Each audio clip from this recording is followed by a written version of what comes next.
Hello everyone, welcome to IQ tab and a very good morning to all of you. I hope आप सब बहुत ही अच्छे होंगे। आज हम न्यू चैप्टर स्टार्ट करने जा रहे हैं लक्ष्मीकांत का, जो है chapter number 32, state council of minister. कल की वीडियो में हमने चीफ मिनिस्टर के चैप्टर को अच्छे से फिनिश कर लिया था। आई होप आपको सब चीज़ें क्लियर हों। फिर भी अगर कोई डाउट हो तो कमेंट बॉक्स में लिख सकते हैं। बिना किसी देरी के स्टार्ट करते हैं आज का डिस्कशन। सबसे पहले हम बेसिकली डिस्कस करेंगे बैकग्राउंड, ठीक है। तो यहाँ पे बेसिकली बताया गया है कि as the constitution of India provides for a parliamentary system of government in the state और on the union pattern, the council of minister headed by the chief minister is the real executive authority है in the political administrative system of the state में, ठीक है। यानी state में जिस तरह से पॉलिटिकल एडमिनिस्ट्रेटिव सिस्टम होता है, तो वहाँ पे आपको देखने को मिलेगा कि जो मेन जो रियल एग्जीक्यूटिव पावर है, जो अथॉरिटी है, कहीं ना कहीं काउंसिल ऑफ मिनिस्टर, जिसको हेड कौन करते हैं, आपके चीफ मिनिस्टर। तो सेम पैटर्न जो आपको यूनियन में देखने को मिला यानी सेंटर में, वही सेम पैटर्न आपको स्टेट में देखने को मिलेगा। यूनियन में कौन सा था, council of minister headed by the prime minister, और स्टेट में जो है कौन है, council of minister headed by the chief minister. Next यहाँ बताया गया कि the council of minister in the state is constituted and function in the same way as the council of minister at the centre. यानी centre में जिस तरह से council of minister काम करते हैं, वही सेम पैटर्न में आपको स्टेट में काम करते हुए नजर आएंगे council of minister of the state. Next यहाँ बताया गया है the principle of parliamentary system of government are not detailed in the constitution. यानी कि जो कहीं ना कहीं जो हमारे स्टेट में किस तरीके से जो पार्लियामेंट्री सिस्टम ऑफ गवर्नमेंट काम करेगी, उसके बारे में डिटेल्ड में कहीं ना कहीं हमारे कॉन्स्टिट्यूशन के अंदर कोई प्रिंसिपल जो है मेंशन नहीं किया हुआ है। बट ये जो आर्टिकल नंबर 163 164 है, ये कहीं ना कहीं डील करते हैं विद दी ब्रॉड स्केची और जनरल वे में, आप कह सकते हैं थोड़ा थोड़ा जो है कहीं ना कहीं आइडिया लग जाता है कि हाँ इस तरीके से स्टेट में जो है पार्लियामेंट्री सिस्टम ऑफ गवर्नमेंट इस तरीके से काम करने वाली हैं। तो अगर हम बात करें आर्टिकल 163 की, जो डील करती है with the status of council of minister, and article 164 जो है डील करता है with the appointment, tenure, responsibility, qualification, oath, salary and allowances किस तरीके से होंगे मिनिस्ट्री के, वो हमें आर्टिकल 164 से देखने को मिलता है। तो ये दो आर्टिकल कहीं ना कहीं जो है सफिशेंट है ये समझाने के लिए किस तरीके से स्टेट में पार्लियामेंट्री सिस्टम ऑफ गवर्नमेंट काम करती है, किस तरीके से मिनिस्टर क्या किस तरीके से अपॉइंटमेंट होगा, क्या क्वालिफिकेशन होगी, वो सब देखने को मिलेगा। नेक्स्ट हम चलते हैं, टॉपिक है हमारा कॉन्स्टिट्यूशन प्रोविजन। यहाँ पे हम देखेंगे आर्टिकल 163 को, उसके बाद हम कवर करेंगे आपका आर्टिकल 164 एंड आर्टिकल 166, देन आपका article 167।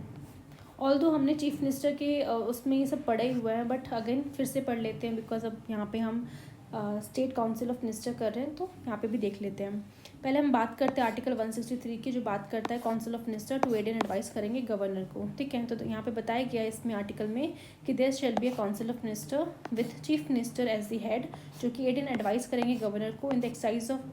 his function except in so far as he is required to exercise his function in his discretion। यानी कि कुछ ऐसे मैटर्स होंगे जहाँ पे गवर्नर जो है एड एंड एडवाइस लेंगे काउंसिल ऑफ मिनिस्टर साथ साथ सीएम से, बट कुछ ऐसे फंक्शन को छोड़ के जहाँ पे वो अपनी डिस्क्रिशनरी पावर का इस्तेमाल करेंगे, ठीक है। Next, if any question arises whether a matter falls with in the governor discretion और नॉट, तो decision of the governor shall be final, ठीक है। तो ये चीज़ हमने गवर्नर के चैप्टर में भी पढ़ी थी कि कौन सी चीज़ें जो है कौन कौन सी मैटर गवर्नर के डिस्क्रिशन में आते हैं, ये किसी को नहीं पता, एक्सेप्ट अगर मान लो उसका अगर डिसीजन लेना है कि कौन सी चीज़ें आएंगी गवर्नर के जो है डिस्क्रिशन में, तो वो कौन डिसाइड करेगा, गवर्नर खुद से डिसाइड करेंगे। यानी गवर्नर यहाँ पे अपनी ही डिस्क्रिशनरी पावर का यूज़ करेंगे डिसाइड करने के लिए कौन सा मैटर उनके डिस्क्रिशन के अंदर आता है नहीं, और वो कहीं ना कहीं उनका जो डिसीजन होगा फाइनल माना जाएगा, ठीक है। And the validity of anything done by the governor shall not be called in question on the ground that he ought not to have acted in the discretion. और जो भी वो काम अपनी डिस्क्रिशन की पावर के थ्रू करेंगे, तो उसके ऊपर कोई भी क्वेश्चन नहीं उठा सकता कि किस तरह से उन्होंने अपनी इस पर्टिकुलर एक्ट में उन्होंने अपनी डिस्क्रिशन पावर का यूज़ किया है, क्यों किया, कैसे किया, तो कोई इस चीज़ की वैलिडिटी के ऊपर क्वेश्चन नहीं उठा सकता, ठीक है। तो यानी कि आज की डेट में भी कौन सी चीज़ें गवर्नर की डिस्क्रिशन के अंदर आती है, कहीं ना कहीं उसका डिसाइड कौन करता है, गवर्नर खुद करता है, और उनका डिसीजन फाइनल माना जाता है। नेक्स्ट है the advice tendered by the minister to the governor shall not be inquired into any court. यानी जो भी एडवाइस दी जाएगी गवर्नर मिनिस्टर्स के द्वारा गवर्नर को, उस एडवाइस के बेसिस पे कोई भी इंक्वायरी नहीं करता जुडिशरी। यानी जुडिशरी के पास पावर नहीं है कि वो उन एडवाइसेस को कहीं ना कहीं इंक्वायरी करे जो कि दी गई है मिनिस्टर्स के द्वारा गवर्नर को। ठीक है, नेक्स्ट हम देखते हैं आर्टिकल 164 जो कि अदर प्रोविजंस के बारे में बताता है एज टू मिनिस्टर। यहाँ पे सिंपली लिखा गया है कि the chief minister shall be appointed by the governor and the other minister shall be appointed by the governor on the advice of the chief minister. ठीक है, however in the states of Chhattisgarh, Jharkhand, Madhya Pradesh, Orissa there shall be a minister in charge of tribal welfare होंगे who may in addition to be charge of the welfare of the schedule caste and backward classes के बारे में देखेंगे। Any other work the state of Bihar was excluded from this provision by the 94th amendment act 2006 के तहत। तो ये again हमने governor वाले चैप्टर में पढ़ा था कि किस तरीके से जो है अगर ये जो छत्तीसगढ़, झारखंड और मध्य प्रदेश, उड़ीसा जैसे जो स्टेट है यहाँ पे अभी भी जो है शेड्यूल कास्ट, बैकवर्ड क्लासेस, जो ट्राइबल पॉपुलेशन है, ST SC, वो कहीं ना कहीं अभी भी वहाँ पे उनकी पॉपुलेशन ज़्यादा है। दैट्स वाई उन पॉपुलेशन को कहीं ना कहीं जो है उनको वेलफेयर देने के लिए, उन पॉपुलेशन को कहीं ना कहीं उनकी जो राइट्स है उनका सेफगार्ड करने के लिए, उनके लिए जो भी राइट्स बनाने हैं, किस तरीके से लॉ बनाना है, उन सबको देखने के लिए एक tribal minister, basically minister in charge of tribal welfare बनाया जाता है, जो कहीं ना कहीं इन मैटर्स के ऊपर काम करता है। ठीक है, बट बिहार में भी इससे पहले था, बट बिहार में पॉपुलेशन जो है कहीं ना कहीं कह सकते हैं कि ट्राइबल्स की बितनी नहीं है। दैट्स वाई बिहार को इस पर्टिकुलर प्रोविजन से एक्सक्लूड कर दिया गया था 2006 में और under the constitution amendment act 94 के तहत। ठीक है, नेक्स्ट पॉइंट है आपका the total number of ministers including the chief minister in the council of minister in a state shall not exceed the 15% of the total strength of the legislative assembly of that state. यानी कि उस particular state में जो legislative assembly है उसकी जो भी strength है उसका 15% से ज़्यादा एक्सीड नहीं करना चाहिए। जब भी आप बात करोगे काउंसिल ऑफ मिनिस्टर की स्ट्रेंथ, यानी काउंसिल ऑफ मिनिस्टर में आपके जो भी मिनिस्टर्स आ गए वो प्लस आपके चीफ मिनिस्टर आ गए वो, इन दोनों को मिला के जो टोटल नंबर ऑफ मिनिस्टर्स कितने रहेंगे वो एक्सीड नहीं होना चाहिए 15% of total strength of legislative assembly of that state. ठीक है, नेक्स्ट बोला गया है but the number of minister including the chief minister in a state shell not be less than 12, यानी लेस देन 12 यानी 12 से कम नहीं होनी चाहिए और 15% से एक्सीड नहीं करना चाहिए। ठीक है, और ये जो प्रोविजन है कहीं ना कहीं ऐड किया गया था 2003 के अंदर 91st कॉन्स्टिट्यूशन अमेंडमेंट एक्ट के तहत। ठीक है, यानी मिनिमम 12 से कम नहीं होना चाहिए और अगर मैक्सिमम की बात करें तो it does not exceed the 15% of total strength of the legislative assembly.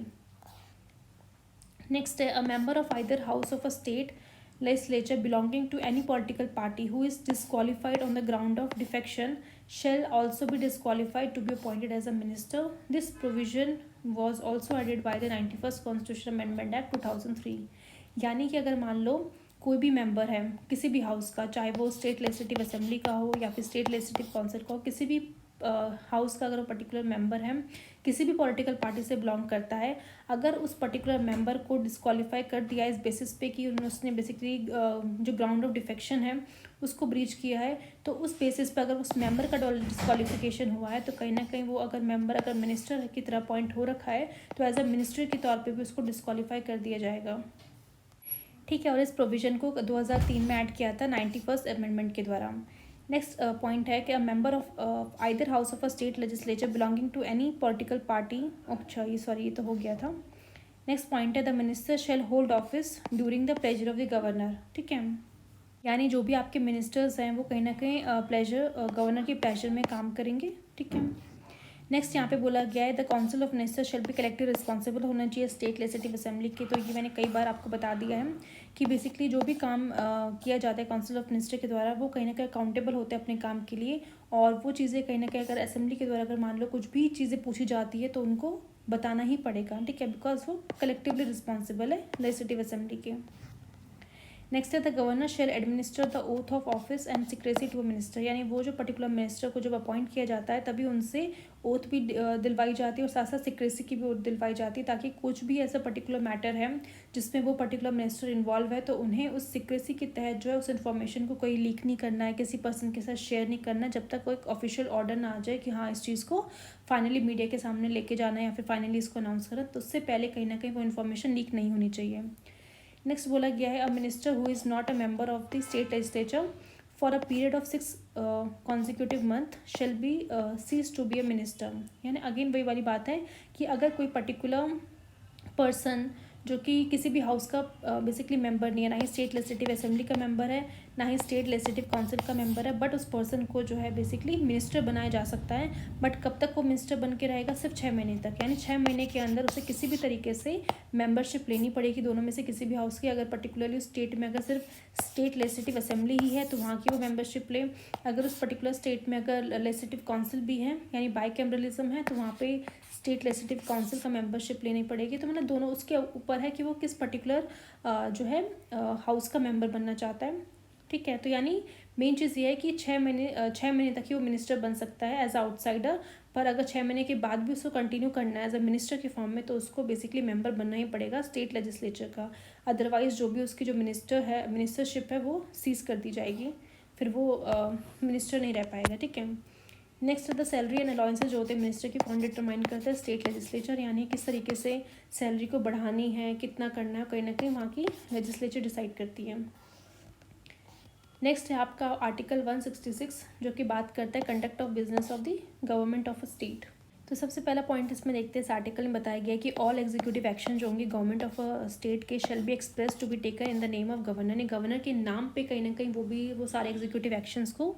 लिया जाएगा गवर्नमेंट के द्वारा। यानी कुछ भी ऑर्डर अगर निकालते हैं तो गवर्नमेंट बैकेंड से जो है ऑर्डर को निकालेगी, बस वहाँ पे सिग्नेचर जो है आपके गवर्नर के चाहिए होंगे। नेक्स्ट है कि order and other instrument made and executed in the name of governor shall be authenticated in such a manner as may be specified in rules to be made by the governor, यानी governor कहीं ना कहीं वो rule specified करेगा, उस rules के behalf पे जो है उस पर्टिकुलर ऑर्डर को निकालना है, किस तरीके से उसको एग्जीक्यूट करना है, कैसे उसका ऑथेंटिसिटी है, तो वो कहीं ना कहीं डिराइव होगी उस पर्टिकुलर रूल्स एंड रेगुलेशन से जो बनाए जाएंगे गवर्नर के द्वारा। Further the validity of an order और instrument which is so authenticated shall not be called in question, यानी उस क्योंकि ऑब्वियसली देखो रूल्स एंड रेगुलेशन गवर्नर ने बना दिया, अब उस पर्टिकुलर ऑर्डर को जो कि निकाला गया है किसी एग्जीक्यूटिव के द्वारा या फिर कोई इंस्ट्रूमेंट निकाला गया है तो उसकी ऑथेंटिसिटी में कोई भी क्वेश्चन खड़ा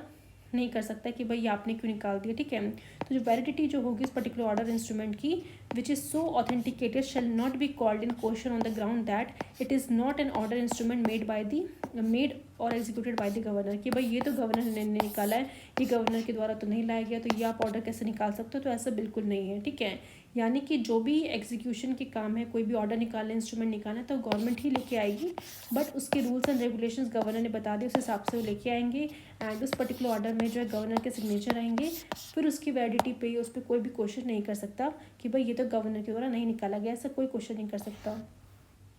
नेक्स्ट है आपका आर्टिकल नंबर 167 जो कि ड्यूटीज़ ऑफ चीफ मिनिस्टर की बात करता है कि it shall be a duty of chief minister of each state, पहला कि कम्युनिकेट करना गवर्नर को all the decisions of the council of minister related to the administration of affair of state, proposals of legislation, तो कुछ भी हो रहा है सब कम्युनिकेट करना है गवर्नर को।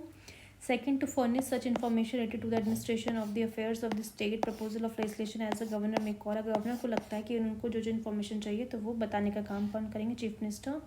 Third, if the governors are required to submit for the consideration of Council of Minister any matter on which a decision has been taken by the minister but which has not been considered by the council, माने एक minister के द्वारा कोई decision लिया गया है but council ने उसे कंसिडर नहीं किया तो काउंसिल के सामने उस पर्टिकुलर डिसीजन को रखा जाएगा एंड देन उस हिसाब से उनको जो है डिसाइड करेंगे बेसिकली कि उस मैटर के ऊपर किस तरीके से काम करना है। ठीक है, नेक्स्ट है आपका आर्टिकल 177 जो कि बात करता है rights of minister as respect of the houses. ठीक है, यानी यहाँ पे बोला गया है कि the every minister shall have a right to speak and take part in the proceeding of the assembly, यानी असेंबली के अंदर कुछ भी प्रोसीडिंग चल रही है तो वहाँ पे बोलने का भी अधिकार है, उस पर हिस्सा लेने का या पार्ट लेने का भी उनका अधिकार है। And also the council where it is exist, यानी अगर पर्टिकुलर स्टेट में लेजिस्लेटिव काउंसिल भी है तो उस पर्टिकुलर काउंसिल में जो अगर मान लो कोई भी प्रोसीडिंग चल रही है, देखो मिनिस्टर यहाँ पे बात की जा रही काउंसिल ऑफ मिनिस्टर की, भले ही वो मिनिस्टर जो है मेंबर है सिर्फ आपका लेजिस्लेटिव असेंबली का, बट ऐसा नहीं है कि सिर्फ लेजिस्लेटिव असेंबली में ही जो मीटिंग चल रही है उसी में अटेंड कर सकते हैं, नहीं, वो पर्टिकुलर मिनिस्टर चाहे तो अगर वहाँ पे उस पर्टिकुलर स्टेट पे लेजिस्लेटिव काउंसिल भी है तो उस काउंसिल के अंदर जो भी प्रोसीडिंग चल रही है, जो भी मीटिंग्स चल रही है तो उसमें भी पार्ट ले सकता है वो। ठीक है, and any committee of the state legislature of which he may be named a member but he shall not be entitled to vote. ठीक है, तो यानी कि किसी भी चाहे वो काउंसिल की बात करें वहाँ पे भी बोल सकता है, पार्ट ले सकता है। इसके अलावा कोई भी कमेटी जो स्टेट लेजिस्लेचर ने बनाई है और उस कमेटी ने कहीं ना कहीं वो मेंबर है, ठीक है, of which he be named as a member, उस पर्टिकुलर कमेटी में भी वो बोल सकता है, बट वहाँ पे वोट नहीं कर सकता। ठीक है, तो मेन चीज़ ये है कि अगर मान लो मिनिस्टर जिस पर्टिकुलर असेंबली का अगर वो मेंबर है, मतलब जिस पर्टिकुलर असेंबली का वो मेंबर, चाहे वो असेंबली हो या फिर आपका काउंसिल हो, तो जिस भी हाउस का वो मेंबर है बस उसी हाउस में वोटिंग कर सकता है। बल्कि इसके अलावा अगर वो किसी भी हाउस में जाके वो प्रोसीडिंग में पार्टिसिपेट कर सकता है, बोल सकता है, ठीक है, बट वोटिंग वो सिर्फ वहीं डाल सकता है जिस पर्टिकुलर हाउस का वो मेंबर हो। ठीक है, तो आई होप आपको क्लियर हो गया होगा कि हर एक मिनिस्टर के पास राइट है कि वो बोल सकता है, प्रोसीडिंग में पार्ट ले सकता है, चाहे वो अपनी असेंबली में मीटिंग चल रही हो या फिर लेजिस्लेटिव काउंसिल में मीटिंग चल रही हो या फिर ऐसी पर्टिकुलर कोई कमेटी चल रही है जहाँ पे कहीं ना कहीं उस मिनिस्टर को बुलाया गया है, तो वहाँ पे वो मिनिस्टर आएगा, जो भी जो भी उसे बोलना है मीटिंग में बोलेगा, पार्ट लेगा मीटिंग में, बट वोट नहीं कर पाएगा। क्यों? बिकॉज वोटिंग पावर सिर्फ और सिर्फ वो उसी पर्टिकुलर हाउस में कर पाएगा जिसका वो मेंबर है। ठीक है, आई होप आपको यहाँ पे क्लियरिटी होगी। नेक्स्ट टॉपिक है आपका nature of advice bye the minister, जो एडवाइस दी जाती है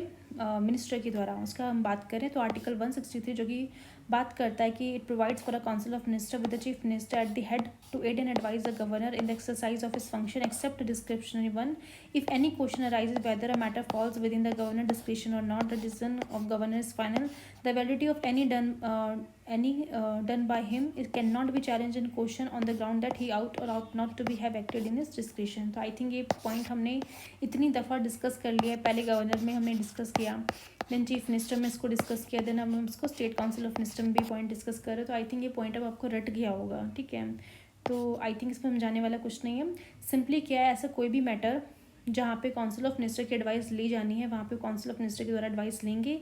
और जिसको कहीं ना कहीं हेड आप पे कौन करते हैं, चीफ मिनिस्टर हेड करते हैं। बाकी ऐसे मैटर जहाँ पे उनका डिस्क्रिशनरी मैटर के अंदर आता है, उन मैटर्स को कहीं ना कहीं डिसाइड करने की पावर भी आपके गवर्नर के पास है, और कोई भी पर्सन उनकी वैलिडिटी पे कि हाँ शक नहीं, मतलब बेसिकली क्वेश्चन नहीं उठा सकता कि ये मैटर बेसिकली डिस्क्रिशन में है या नहीं, वो डिसीजन कहीं ना कहीं गवर्नर का जो है फाइनल होगा, कोई इस पर क्वेश्चन नहीं उठा सकता। ठीक है,